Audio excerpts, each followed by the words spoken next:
একটা সেলিব্রেশন যে এতটা হরিফাইং ডিজাস্টারে পরিণত হতে পারে আপনারা এই ভিডিওটা না দেখলে বুঝবেন না।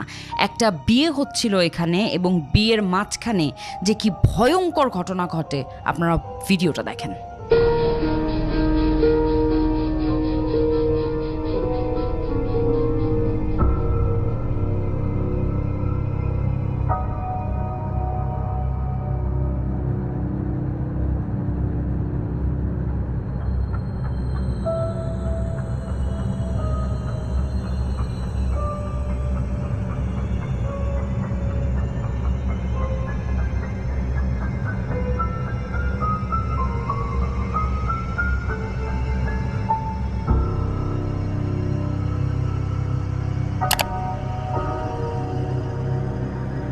এমন আরও ভৌতিক ভিডিও পেতে এক্ষুনি আমার চ্যানেলটি সাবস্ক্রাইব করুন।